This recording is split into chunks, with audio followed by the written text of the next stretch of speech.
right now. Today is the day that you choose to change the rest of your life. It is time to turn your setback into the greatest comeback story ever told, and nobody is more capable than you. Friday! This is the Ranting Weight Watcher podcast, the future #1 weight loss podcast in the world. I am your host, Donato Russo. I hope you enjoy the show today. If this is your first time here and you enjoy the show, please subscribe and spread the word of the Ranting Weight Watcher podcast wherever you are and to whomever will listen. If you'd like to connect on social media or wherever else, check out my Linktree page, Linktree/the Ranting Weight Watcher. Let's connect today. Hello, everyone. Welcome to episode 180 of the Ranting Weight Watcher podcast. If this is your first time here, I want to welcome you to the show. I hope you enjoy it. Please consider subscribing. If the app you are using to listen to the show allows you to rate the show, please consider leaving a 4-star or 5-star rating. And if the app allows you to leave feedback about the show, please also consider leaving feedback. What this does when you do these things is anyone else is using the same app as you who is looking for a weight loss related podcast will find it a little bit easier because you rated the show. I want to give a special thanks to all of the financial supporters of the show. Thank you so much for your consideration to give your financial support to the creation of this show. Thank you so much. If becoming a financial supporter is something you're considering, in the description of every episode is the Linktree link. If you click on the Linktree, you will see one of the options there is to become a financial supporter, and you just need to click on that. Well, let's not waste any time. Let's get into this! Journey updates. The scale was good to me this week. Down a total of 5.4 pounds. Total lost since January 2019 is 179.6 pounds. Total pounds remaining to get to 200-pound milestone is 20.4 pounds.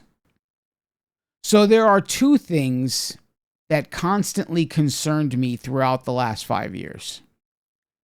And they concerned me mainly because I didn't see any change in these two areas of my life. And now, being 5 years in, there is a third thing to add to this list. The first thing is sleep apnea. They told me the reason I had sleep apnea and the reason I needed a CPAP machine is because I was overweight or obese and I would stop breathing in my sleep. At this point in my journey, being almost 180 pounds down, I would think that the CPAP machine was far less necessary and I would see some sort of progress in this area. There are nights here and there where I believe I'm not tired yet. So I'll say, well, I'm going to watch TV a little longer. And rather than put the mask on and turn the machine on, I just keep watching TV thinking I have the energy to get through one more episode of whatever show. Instead, I end up falling asleep without the machine on.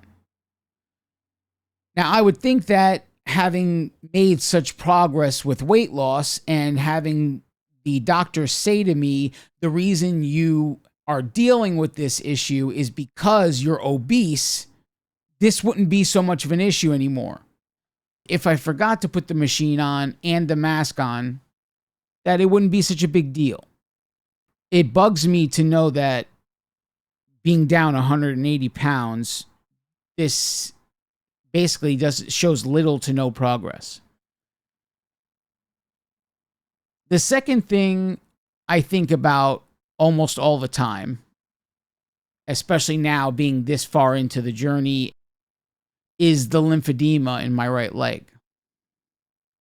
There has been very little improvement, in spite of the fact that I have been told by doctors that you have this problem because you're obese, and when you lose the weight, it will likely correct the issue. So here I am, 180 pounds down, and the leg is still with the same issue. There is little to no improvement on the leg. Regardless of those two thoughts that have almost constantly been on my mind, they've probably been on my mind since I hit the 125 pound mark. I mean, you lose 125 pounds, you think you should start seeing improvement in things that a doctor says you have this because you are obese. So there should be some sort of improvement in these areas. The third thing comes just a little over a year ago. In December of 2022, you guys know the story. The autoimmune condition is basically presenting itself. Symptoms are presenting itself. Nobody can tell what is the issue. I go to a dermatologist, find out what, finally get a diagnosis and a method of treatment of that diagnosis.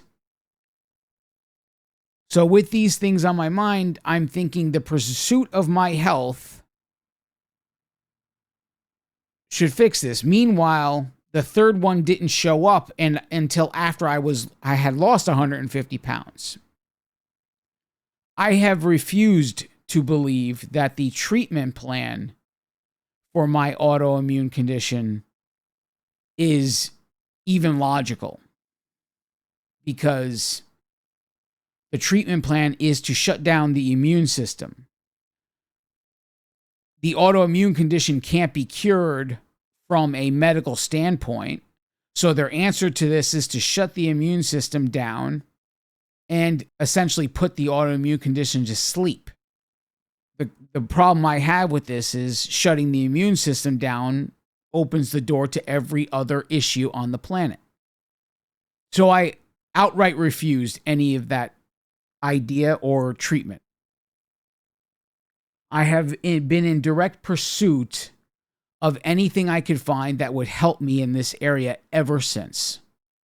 I have introduced supplements. I've even introduced castor oil. There was evidence to believe that castor oil was anti-inflammatory and would help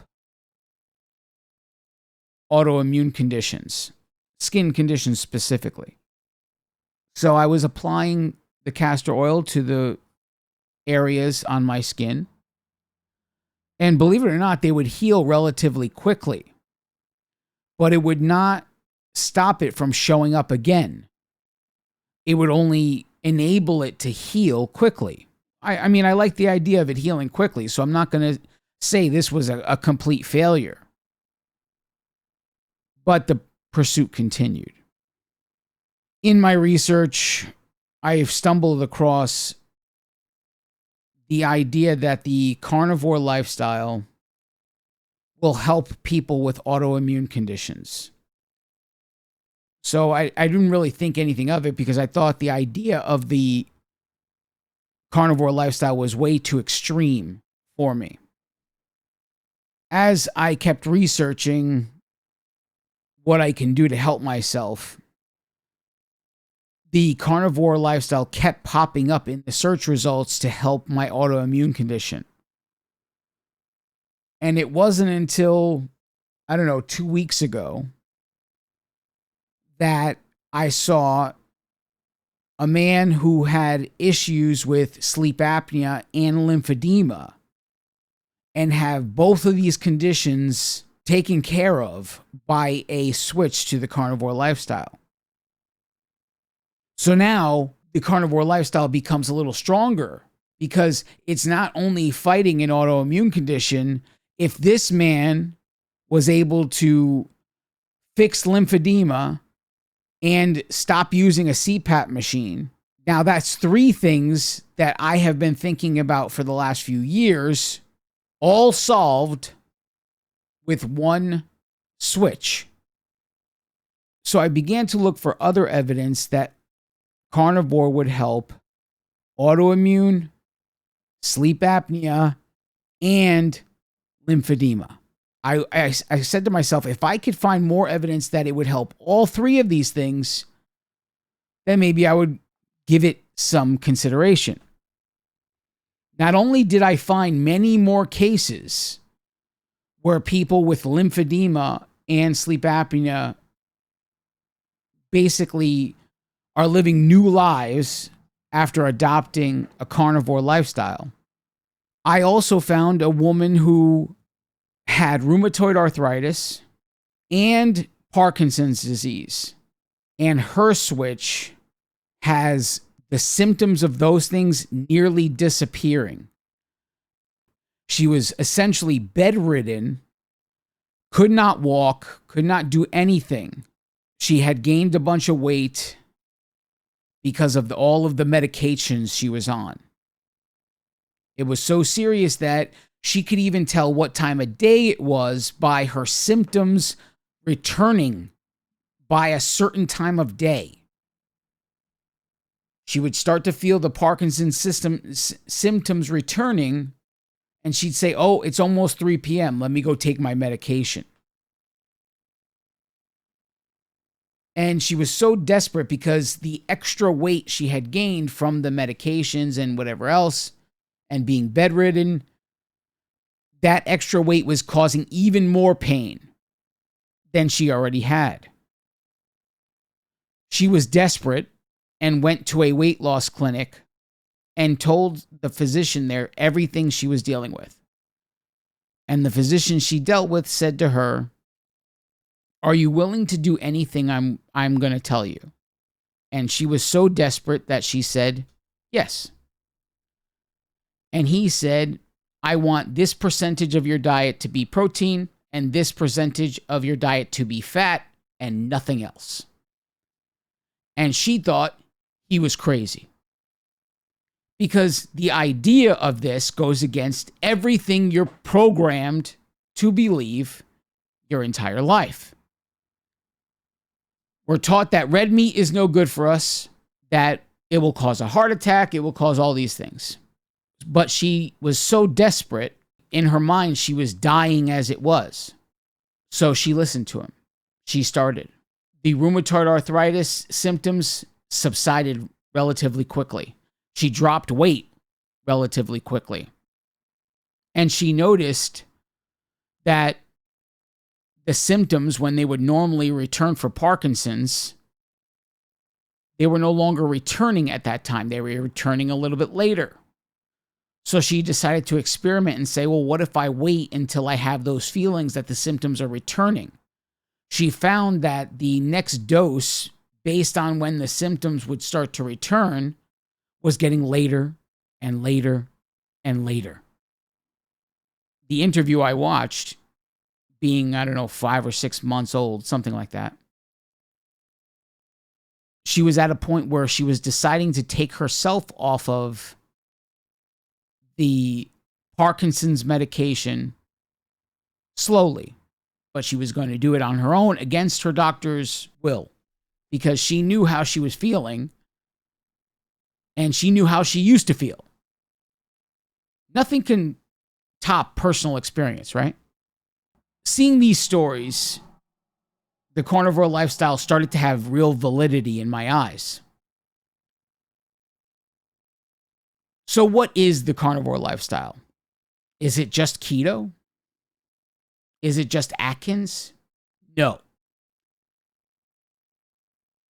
The difference between keto and Atkins and carnivore is pretty simple. Keto and Atkins allow for some amount of fruit and vegetables, which means in order to eat vegetables or fruit, you would have to have some amount of carbohydrates per day to get that pulled off. The carnivore lifestyle, in a nutshell, is 0 carbs. It's either part of an animal or it came from an animal. That's the belief in carnivore, right? So you're either eating eggs, which came from an animal, or you're eating part of an animal. And the more essential part of it is the fat content of whatever meat you're choosing. That the fat content was important for brain function and many, many other things. So in my mind, I wasn't even at the macro level of the book that Christine wrote. I wasn't even there. So how could I go to no carbs if I was having trouble getting to 144? And I kept saying to myself, well, we have to do subtraction by addition. What can I add that would result in the subtraction of carbohydrates? That was the idea. Because I was not going to jump into carnivore. I had to transition there. That was the plan. What would the experiment become? A trip to Costco, walk through the meat aisle. I decided to try with adding hamburgers that were grass-fed hamburgers, and I added pork chops. We're going to take a break. Don't go anywhere. I now present to you the Ranting Weight Watcher Accountability Creed. If you choose this day to say this creed, you are accountable to me, the author. You are also accountable to all of those before you who have taken the creed, and all of those after you who will take the creed.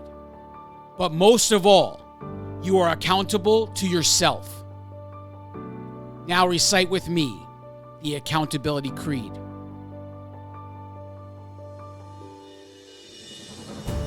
Nothing can stand in my way because I choose to be unstoppable. My challenges crumble in my presence because I choose strength when I am weak. My insecurities have no power over my life because I choose confidence in the face of fear. I own every last one of my mistakes because I choose growth over mediocrity.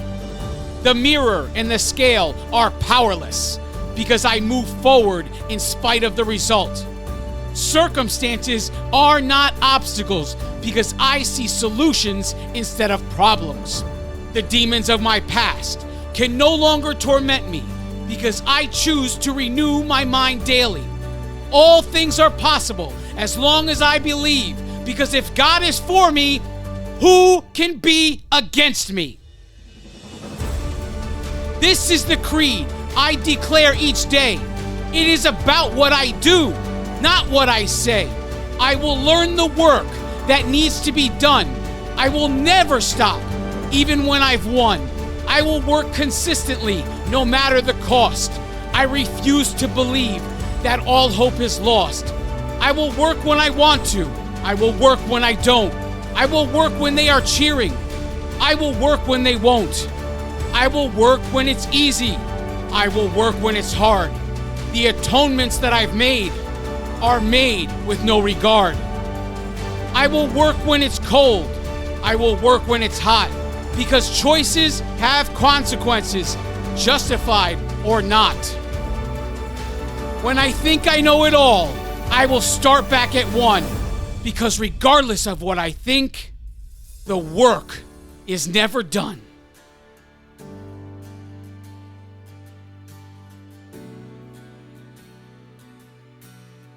And from this moment forward, when times are tough, I choose to believe that I am enough.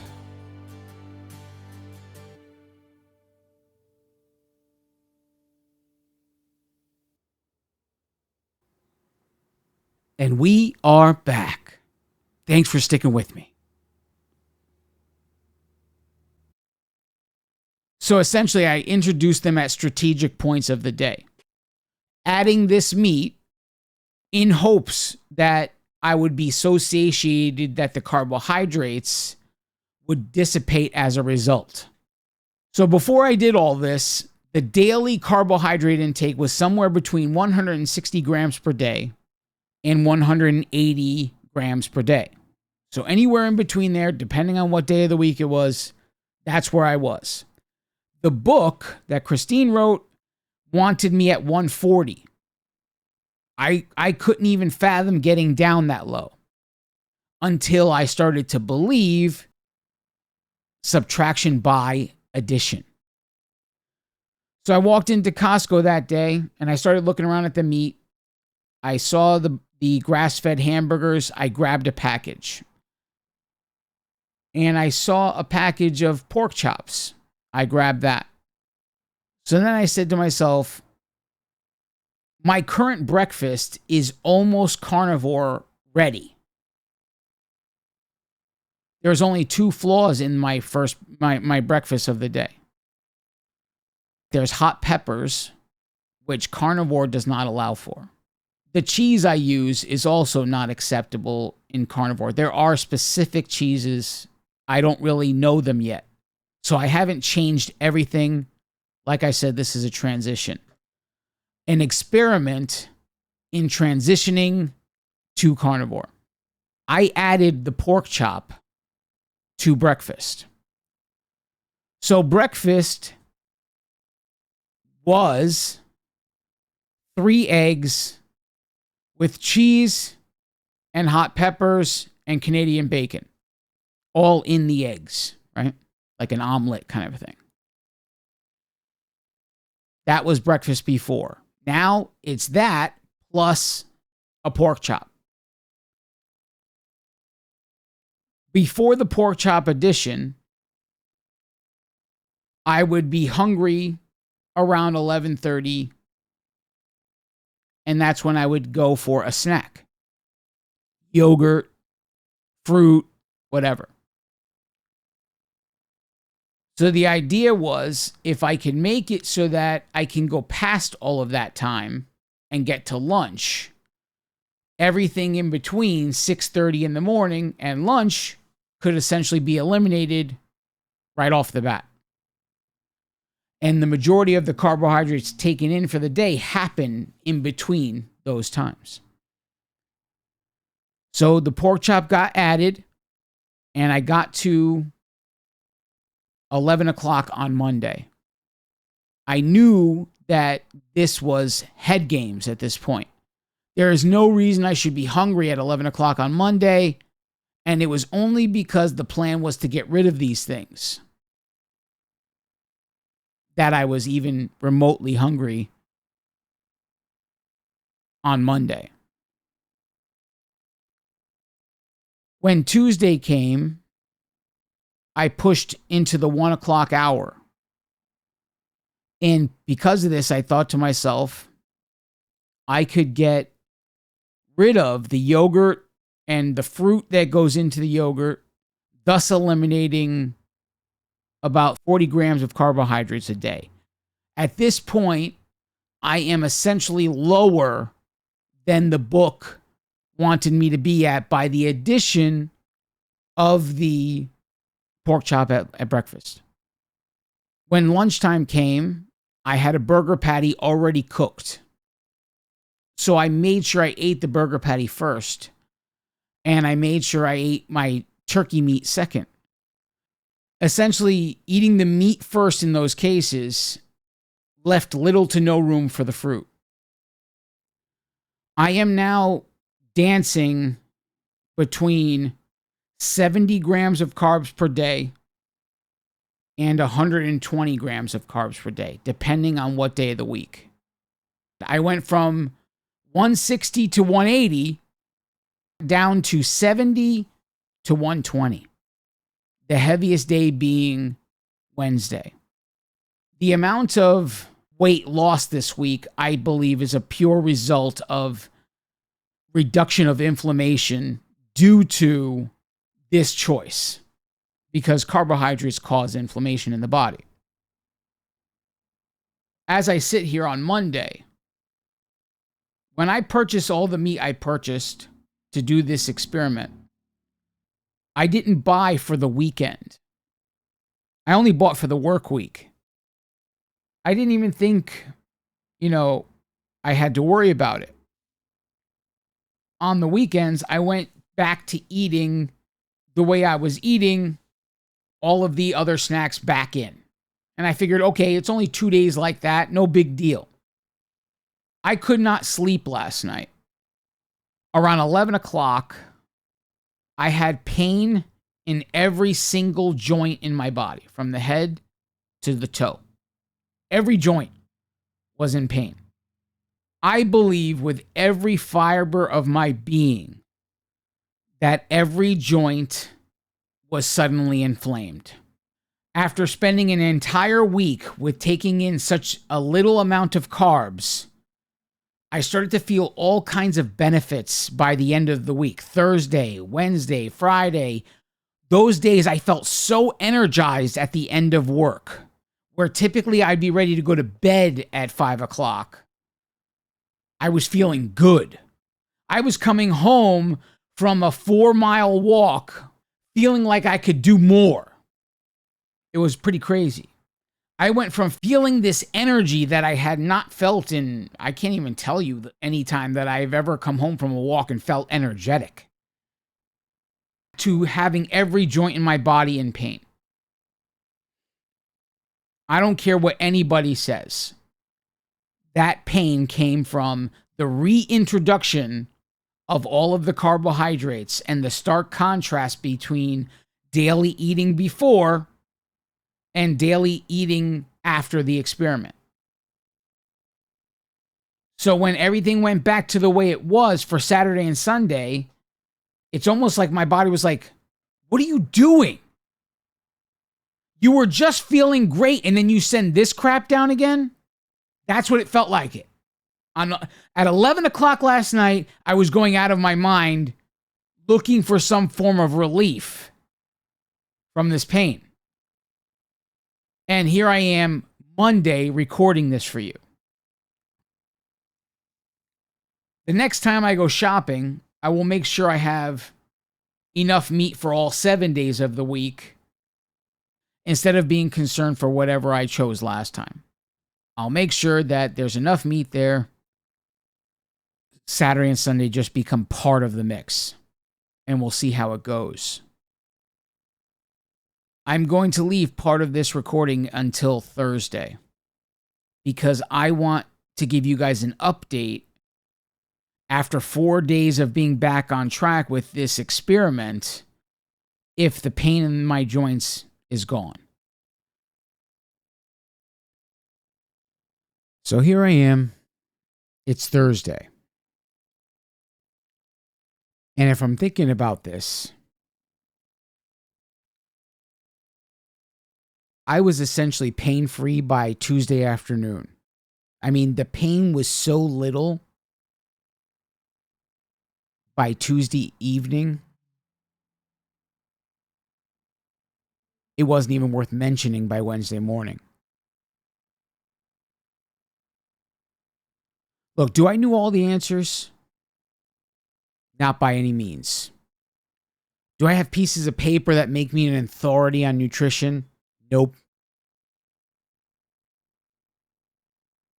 Do I have certifications that would make me able to teach you anything? Nope. But here's what I do know. I know that at 11 p.m. on Sunday night, every joint in my body hurt so badly that I couldn't sleep.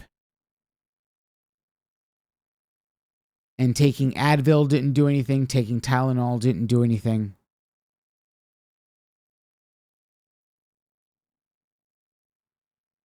And then things get back to normal on Monday. And by Tuesday afternoon, it's a complete 180.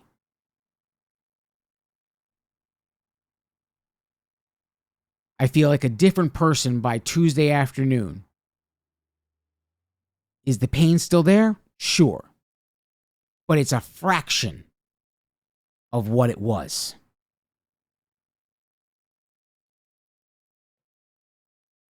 And you know what makes me crazy?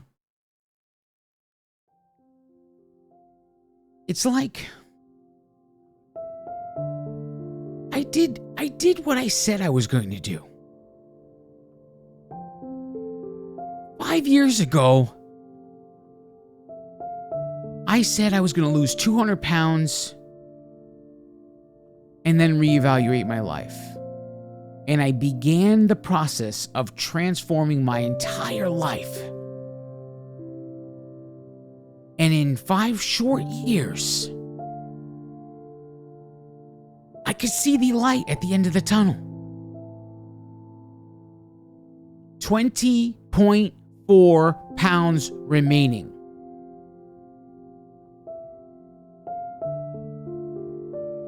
If this was a business transaction, if this was a business investment, I would think that being this close should pay some sort of dividend. I should earn something back on the investment I made. No matter how little it may be, I should earn something. Instead, what I received is an invoice. I'm sorry, Mr. Russo. We understand you did everything right, and you're still doing everything right. We understand that you've come the majority of the way. And we understand that you've done everything you've said you were going to do up to this point. And we could also see that you're very close to the finish line. But we have to give you this invoice. Here's your bill, it's coming due. A diagnosis that's essentially incurable. And their methods of treating it, ludicrous.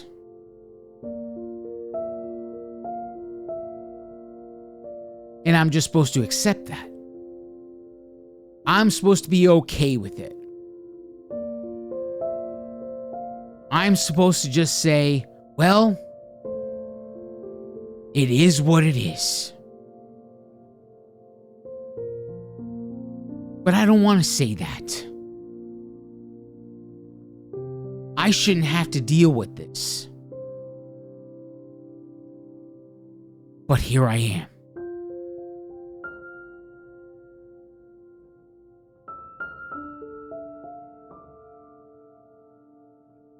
This is the last thing I should have to worry about right now.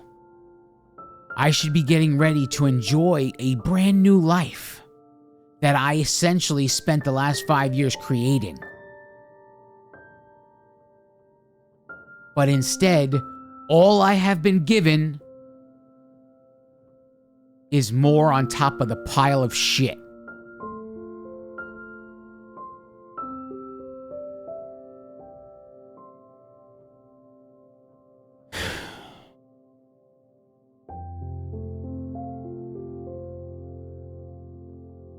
I understand that it's never really finished. It's never really over. But I'm at the finish line of the goal I originally set. And it's like someone put a stick in the track to cause me to trip. And all I could say to that is, just add it on. What else do you need to add on? Because at this point, I've come too far to allow some nonsense like this to slow me down. I'm going to do whatever I do regardless. I'm going to do whatever I do regardless of what anybody tells me I should do. It's how I've always done it, and it's how I always will do it. Want to call me stubborn? Sure, I wear it like a badge of honor. No one's going to tell me this is the approved method to do anything. Because the way I see it, the world is a china shop. And I'm the bull.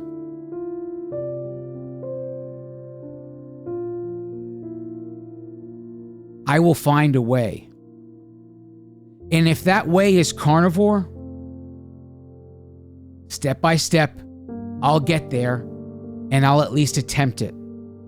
And if I see improvement, you bet your ass I'm going to stay there.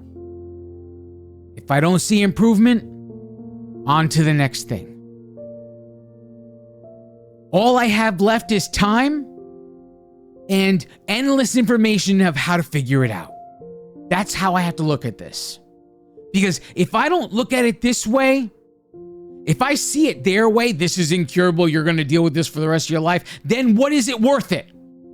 What is any of this work worth it?